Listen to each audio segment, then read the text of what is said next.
Hello, welcome to my photo studio and to ProPhotoLife.com.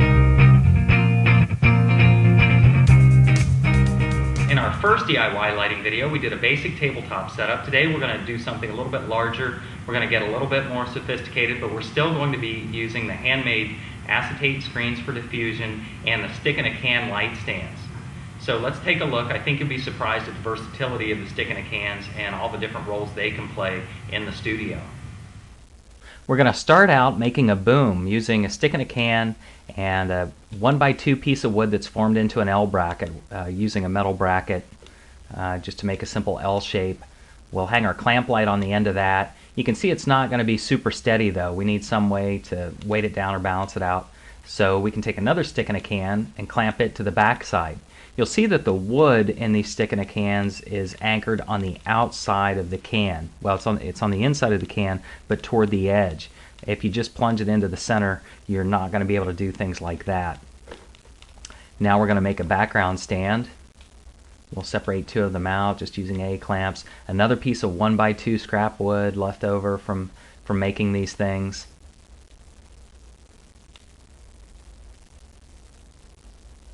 Clamp each side in.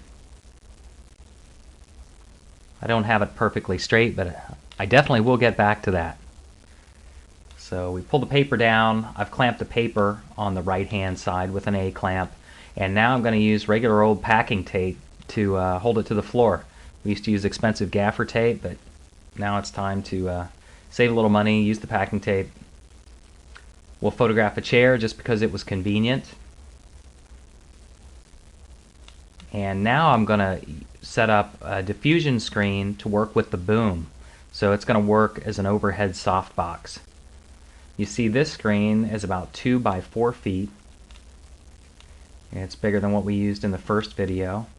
And because we have flat surfaces created by the 1x2, we can clamp it across the width of the chair. And we'll just even it up a bit.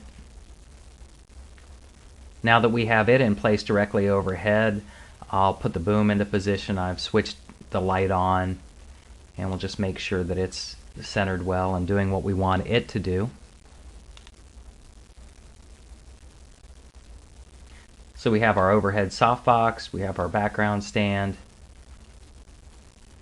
Now we're going to bring some lighting in from the side using an even larger screen, probably 4 by 6 feet. And because the stick-in-a-can does have the stick into the cement toward the edge of the can, we can clamp things directly to the side of it and sitting on the floor also. Again, if that stick was in the center of the stick-in-a-can, we wouldn't be able to latch things onto it while they're sitting on the floor. For lighting, we're going to use 2-pan lights just as an illustration here, just to get a little extra light from the side. And we'll switch those on. And the very last thing we want to do is reflect a little light back into the dark side of the chair. And instead of using foam core this time, we're going to use a sheet of silver paper that was purchased at the local craft store. So with the lights out, here's what we see. We've got our chair illuminated. We've created a background stand, a boom, a softbox, and a side light using nothing but the acetate screens and the stick-in-a-can. And here's what we get. It's a pretty nice looking photograph. Nothing too sophisticated, but this demo was really just to show you the potential of all the things that you can do with these setups. Thanks for watching another one of our DIY lighting videos. We'll be making another video soon that will show how we construct the screens so that they perform the best, and also the stick-in-a-can so that they are durable and long-lasting. We'll have supporting technical details on the website, ProPhotoLife.com. Showing where you can get the materials that you need to make them. So I hope you've enjoyed this, and I hope to see you at the website. Thanks much.